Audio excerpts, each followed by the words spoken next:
네 번째 시간 함께 보도록 하겠습니다. 간단히 복습하면요. 오늘도 빨리 끝내드릴게요. 이 언약과 하나님 나라에 대해서 우리가 하나님께서 언약으로 통치하시는 인격적인 분이라는 것을 봤습니다. 배웠고요. 그 다음에 창조 언약과 하나님 나라에서 하나님의 창조 자체가 언약 행위였다. 그리고 아담의 타락적 언약은 상벌 조항이 있는 바로 종주권 양식의 조항 양식의 행위 언약이었다. 그러니까 앞에 거 혹시 어려우시면 첫 언약은 행위 언약이었다. 이것을 알아들으시면 되고요. 그런데 아담이 언약을 깨트려 버렸죠. 그 원래 이 행위 언약을 깨면 어떻게 되는 거예요? 원래가 죽는 거잖아요. 정령 죽으리라. 그런데 하나님께서 바로 죽이지 아니하시고 다른 언약을 주신 거예요. 이거 얼마나 은혜입니까? 그 언약이 뭐예요? 은혜 언약이죠. 그래서 메시아 오실 것이라는 원복음 창세기 3장 15절의 그 복음을 오히려 주신 것이죠. 그래서 거기서 끝이 아니라 택자들에게는 하나님의 백성에게는 은혜 언약을 주셨고요. 택자와 불택자 모두에게 주신 언약이 또 있었어요. 그게 무슨 언약이에요? 이응 비읍 은혜 언약. 무슨 언약이에요? 일반 은혜 언약이죠. 그래서 창조 언약에서는 세 가지를 아시면 돼요. 첫 번째 언약은 무슨 언약이었다? 행위 언약이었다. 근데 그 행위 언약을 아담이 깨자 무슨 언약을 주셨다? 택자들에게는 은혜 언약을 주셨다.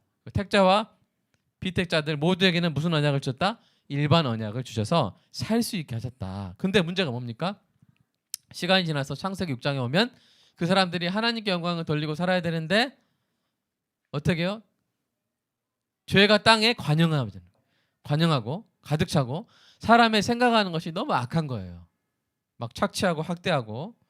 그래서 죄가 너무 가득 차가지고 하나님이 그들을 지으신 것을 너무나 한탄하시고 근심하셔가지고 이제 무슨 심판하십니까? 바로 홍수 심판하게 되시는 거예요. 그 홍수 전에 다 죽이시는 것이 아니라 그러나 노아는 하나님께 은혜를 입었다 해서 노아를 선택하셔서 언약을 주시는데 그 언약이 바로 무슨 언약입니까? 은혜의 언약입니다. 반면에 홍수 후 방주에서 나온 다음에는 어떤 언약을 주세요? 일반 은혜 언약을 주십니다. 노아에게 줬던 은혜 언약은 계속 이어지는 거예요. 언제까지요? 지금까지.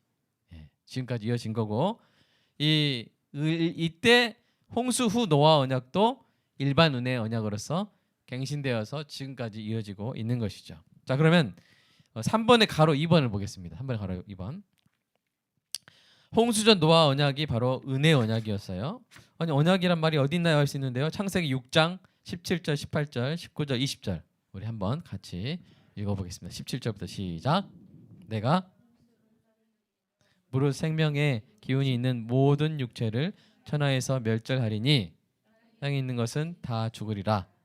그러나 노아는 내가 내 언약을 세우리니 너는 내 아들들과 내 아내와 내 며느리들과 함께 그 방주로 들어가고 혈육 있는 모든 생물을 너는 각기 암수 한 쌍씩 방주로 이끌어들여 너와 함께 생명을 보존하게 하되 새가 그 종류대로 가축이 그 종류대로 땅에 기는 모든 것이 그 종류대로 각기 둘씩 내게로 나아오리니 그 생명을 보존하게 하라. 네, 여러분 노아가 방주를 몇 년 동안 지었죠?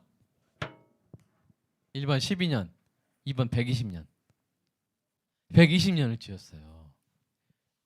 120년 짧은 시간입니까? 여러분 120년 살아보신 분, 120년 반틈 살아보신 분 있죠? 네. 아직 반도 못 샀잖아요. 우리 대부분 120년을 뭐였어요? 배를 지었어요. 어디다 배를 지었어요? 1번 바닷가, 2번 산 위에. 자, 제대로 된 사람 같이 보여요, 안 보여요? 이상한 사람이죠? 네. 정말 산 위에 배를 짓는 것을 120년을 했단 말이에요. 근데 이것이 마치 어떤 모습과 같냐면 바로 여러분의 모습과 같은 거예요. 신앙생활하는 거죠. 물론 우리가 신앙생활을 방주를 지은 게 아니라 방주는 지어졌고 우리가 들어가게 예수님께서 지으셨고 우리가 들어갈 텐데 마치 신자의 삶을 미리 보여주는 것 같죠. 첫 번째 심판이고 첫 번째 구원의 모습을 보여줍니다. 그렇게 해서 들어가라, 방주로 들어가라. 저와 여러분도 하나님 은혜 언약으로 천국에 들어가게 될 줄로 믿습니다. 근데 은혜의 원리는 뭐냐면 이 사람들이 다 죄를 지었는데 왜 노아가 은혜를 입었을까요? 왜 노아가 구원을 받았을까요? 노아가 다른 사람보다 착해서 그랬을까요? 그게 아니라는 것이죠. 왜 노아가 은혜를 입었어요?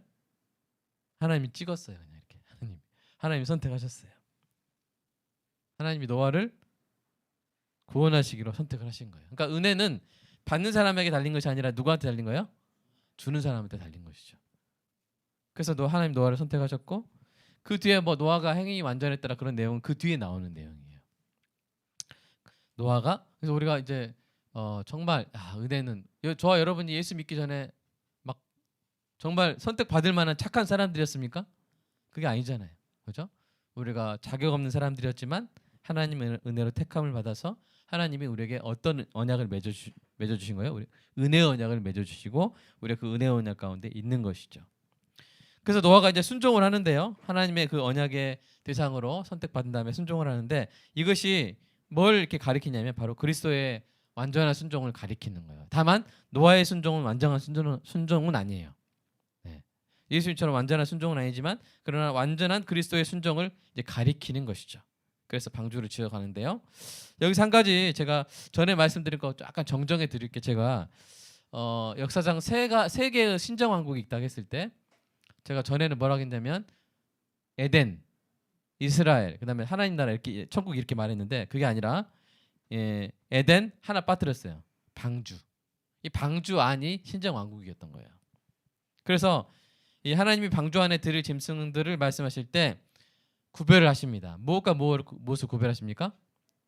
정결한 짐승과 부정한 짐승의 구별이 있어요. 이 방주에 들어갈 때. 그리고 또 그 다음 신정 왕국이 뭐라 그랬어요? 네 글자로 이스라엘.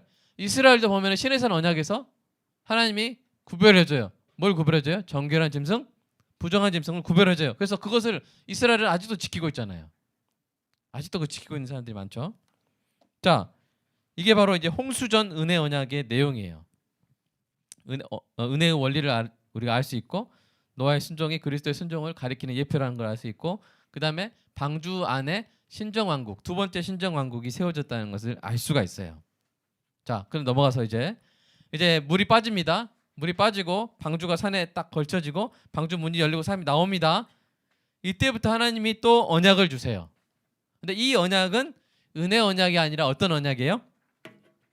일반 은혜 언약이라는 거예요. 그래서 홍수 후에도 사람이 살 수 있도록 그렇게 베풀어 주시는 거예요. 그 홍수 이후의 자연 환경에 대해서 예수 믿는 사람하고 예수 안 믿는 사람하고 서로 불공평하게 놀아요, 공평하게 놀아요. 예. 혹시 막 그런 사람 있습니까? 예수 안 믿는다고 그 위에 막 구름 떠다니면서 계속 비만 내리는 그런 사람 없죠? 옛날 그 만화에만 나오는 내용이잖아요. 그러지 않아요. 예. 같이 누려요. 같이 햇볕을 누리고 같이 비를 누리고 같이 공기를 누리고 같이 땅을 누려요. 이게 바로 하나님의 은혜예요. 일반 은혜예요. 일반 은혜 언약을 베푸셨는데 이 언약의 특징이 편무 언약이라고, 편무란 말은 쌍방이 아니란 말이에요. 한 사람이 일방적으로 내가 너에게 오늘부터 하루에 10,000원씩 주겠다. 대답 안 해도 돼요. 그냥 줄 거예요. 그냥 계속. 예. 내가 너에게 햇빛을 주겠다. 내가 내 공기를 주겠다. 하나님이 일방적으로 선포하신 편무 언약이에요. 그 언약의 징표가 뭐예요? 바로 무지개였잖아요. 그죠? 이 원래 무지개의 원래 원어가 뭐라 그랬어요? 여러분 혹시 생각나실까요? 캐로 시작하는데 캐먼트, 캐머트, 그래서 다 가면 그죠? 청량감이 든다고 했잖아요. 자, 따라서 보세요. 캐셔트. 예. 이렇게 욕하고 싶을 때는 욕하지 마시고 히브리어를 하세요. 예. 캐셔트. 예. 하나님이 이 캐셔트를 전쟁용 활을 걸어 놓으신 거예요. 근데 그 활의 방향이 어때요? 활을 이게 캐셔트 무지개가 활이라면은 활의 방향이 땅으로 향해 있어요? 하늘로 향해 있어요? 자, 다시. 자, 활을 안 써보셨네. 자, 활이 제가 예를 들어서 전수의 쌤 쏠려오면 활이 이렇게 동그란 굽은 부분이 저를 향하겠어요? 전수의 쌤 향하겠어요? 예, 구부러진 부분이 누구를 향하겠어요? 그 전수의 쌤을 향하겠죠? 예. 근데 무지개를 보면 구부러진 부분이 땅을 향해 있어요? 하늘을 향해 있어요? 쏘면 누가 맞겠어요? 하늘로 가겠죠? 예. 그러니까 이 말은 뭐냐면 레인보우, 레인보우가 뭐예요? RAINBOW 자 뭐예요? 무지개잖아요. 그 레인이 뭐예요? 레인이 B. 보우는 뭐예요? 활. 그러니까 비의 활 그런 뜻이잖아요. 재밌죠? 근데 이 활을 당시에 이제 그 고대 근동에 종족들이 서로 싸우다가 평화가 되면 평화 조약을 맺을 때 어떻게 하냐면 활을 돌려잡아요. 상대방을 향해 있던 것을 돌려잡아요. 그러면 이제 안 쏘겠다는 뜻이에요. 그런 것처럼 하나님이 그 사람들이 이해할 수 있도록 활을 돌려놓으신 거예요. 이렇게 있으면 맞아야 되잖아요, 우리가. 근데 이걸 돌려놓은 거예요. 그게 뭐예요? 평화 조약이에요. 하나님이 베푸신 평화 언약, 평화 조약을 의미합니다. 그래서 하나님께서 다시는 이 땅을 뭘로 심판하지 않으시겠다? 물로 심판하지 않으시겠다. 그렇게 약속을 하셨고 하나님의 최후의 심판까지 이제 하나님이 섭리해 나가시는데 근데 그와 동시에 끝나는 것도 있어요. 뭐도 끝나요? 신정 왕국도 끝나는 거예요. 그래서 홍수가 심판이 지나고 난 다음에 노아 언약 공동체가 동물들과 함께 방주 밖으로 나오는데 그때 끝난 거예요. 그때 끝나면서 뭐가 사라져요? 정결한 짐승과 부정한 짐승의 구별이 사라져요. 그래서 창세기 9장 3절을 주신 거예요. 한번 읽어볼까요? 창세기 9장 3절. 자 시작. 모든 산 동물은 너희의 먹을 것이 될지라 채소같이 내가 이것을 다 너희에게 주노라. 네. 이 말씀을 보고 어떤 분은 그러면 이제 홍수 전에는 육식을 안 했단 말이구나 이렇게 생각하시는 분도 있고 학자도 있어요. 근데 우리 칼빈과 또 우리 좀 대부분의 학자들은 그렇게 생각하기보다 홍수 전에도 육식을 했다고 생각을 해요. 네. 그 근거는 창세기 3장 21절, 창세기 3장 21절은 뭡니까? 가죽옷 만든 거. 짐승을 죽여서 가죽옷 만든 거. 4장 4절은 뭡니까? 아벨이 제사를 드릴 때 뭘 드렸어요? 양을 드린 거. 제사는 보통 먹는 걸 드렸잖아요. 양을 잡았잖아요. 그러니까 아마 이렇게 양을 이렇게 제사 드린 거 보니까 육식을 했을 것이다. 그러면 모든 산 동물을 너희에 먹을 것이 될지라. 이건 뭘까요? 이게 뭘 말하냐면 그 정결한 짐승과 부정한 짐승을 구별하게 되면 부정한 짐승을 먹으면 돼요, 안 돼요? 안 되잖아요. 그러니까 이렇게 말씀하심으로써 방주 안에 있던 신정 왕국에 있었던 중요한 특징, 정결한 짐승과 부정한 짐승의 구별이 그대로 있다 사라졌다? 사라지는 것을 의미하죠. 마찬가지 현상이 언제 나타나냐면요. 이 시내산 언약 창세기 출애굽기 19장에서 이스라엘이 이집트에서 나와서 시내산 언약을 맺을 때 거기서 많은 율법이 나오는데 그 중에 하나가 뭐냐면 말이 너무 빠르죠. 자, 정결한 짐승과 부정한 짐승을 나눴어요. 근데 그것이 언제 끝나요? 지금 이스라엘 백성들은 지금도 하고 있지만 여러분 족발 먹으면 돼요, 안 돼요? 우리가 기독교인이 원래 이스라엘 사람들이 시내산 언약에서는 족발 먹으면 돼요, 안 돼요? 안 돼요, 이스라엘 사람들은. 근데 우리는 먹어도 돼요. 왜요? 왜냐하면 신정왕국이 이 세 번째 신정왕국이 끝났기 때문이에요. 언제 끝나느냐? 새 언약 바로 예수 그리스도의 복음이 선포됐을 때 끝난 거예요. 그것을 아직도 베드로도 모르니까 하나님이 꿈으로 나타내 주신 거예요. 자, 우리 사도행전 10장 한번 읽어보겠습니다. 거의 다 마쳤습니다. 사도행전 10장 읽겠습니다. 시작. 그가 시장하여 먹고자 하매 사람들이 준비할 때 황홀한 중에 하늘이 열리며 한 그릇이 내려온 것을 보니 큰 보자기 같고 네 귀를 메어 땅에 들이웠더라. 각종 네발 가진 짐승과 기는 것과 공중에 나는 것들이 있더라. 소리가 이르되 베드로야 일어나 잡아먹으라 하거늘 베드로가 이르되 주여 그럴 수 없나이다. 속되고 깨끗하지 아니한 것을 내가 결코 먹지 아니하나이다 한데 또 두 번째 소리가 있으되 하나님께서 깨끗하게 하신 것을 내가 속되다 하지 말라 하더라. 그래서 끝난 거예요. 신정 왕국의 중요한 특징 중에 하나는 뭐냐면 정결한 것과 부정한 것을 구별하는 것이었는데 예수 그리스도의 복음으로 말미암아 새 언약 가운데 들어온 사람은 족발 먹을 수 없다 있다? 있다. 오늘 저녁 혹시 드실 건가요? 마음껏 우리가 먹을 수 있는 것이죠. 하나님이 주신 것 중에 이제 우리가 못 먹는 거는 없습니다. 그렇게 해서 우리가 오늘 여러분 이 언약 신학에 배우는 것은 뭐냐면 어떤 이제 효과가 있냐면 내비게이션 하나 갖는 거예요. 성경을 보실 때 그 숲만 딱 그 나무 보다가 막 길을 잃어버리는 것이 아니라 숲을 딱 보여줄 수 있게 해주는 거예요. 아, 이게 이런 흐름으로 이렇게 가고 있구나 하면서 여러분이 성경 보실 때 잘 도움을 받으시기를 그러니까 지금 네 번째 시간이잖아요. 요 프린트물 또 우리 저기 올라와 있죠. 우리 홈페이지에 올라와 있 그것만 보셔도 언약적인 관점에서 성경을 어떻게 쫙 보는가 하는 것을 여러분이 가질 수가 있어요. 네. 그렇게 해서 이렇게 적용하고 오늘 마치겠는데요. 1번 같이 읽어보겠습니다. 시작. 정결한 것과 부정한 것을 구별하는 것은 신정왕국에 나타나는 특징적 규례이며 신정왕국이 종료된 지금에는 그러한 구별이 사라졌다. 네. 그래서 아직까지도 어떤 이단들은 뭐 정결한 거 부정한 거 막 구분하거든요. 그거는 이제 끝났다는 거예요. 자, 가로 2번 아니 동그라미 2번 시작. 은혜는 하나님으로부터 주권적으로 주어지는 것이며 은혜를 받는 사람이 아니라 은혜를 베푸는 사람에게 달린 것이다. 네. 그래서 노아가 은혜를 받은 것이죠. 세 번째 시작. 인간의 전적 타락에도 불구하고 지금 세상에서 인류가 여전히 살아가고 있는 것은 하나님이 일방적으로 일반 은혜 언약을 체결하고 지키시기 때문이다. 예, 하나님의 은혜입니다. 이 정도 이게 하나님이 섭리하지 않으셨으면 이게 이런 전염병이요 그냥 한 달에 한 10개씩 생겼을 거예요. 예. 해외 여행 꿈도 못 꾸고 그냥 이렇게 살았을 텐데 이럴 때 좀 어떻게 보면 더 절제하고 주일 성수를 좀 이렇게 하면서 우리가 더 하나님의 은혜 가운데서 거했으면 좋겠고요. 그 다음에 4번 마지막으로 읽겠습니다. 시작.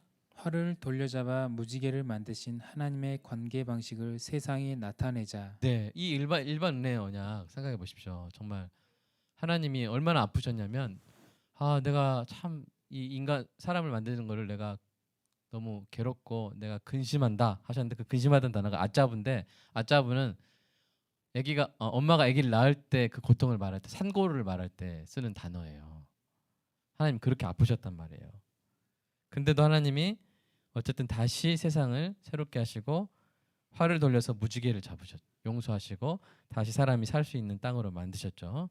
그래서 우리도 누군가를 향해서 막 활을 당기고 있다면 쏴버려야지 하면서 활을 당기고 있다면 그것을 무지개로 돌려잡아서 하나님의 관계 방식을 저와 여러분이 따르고 나타내는 그런 은혜가 있기를 간절히 소망합니다.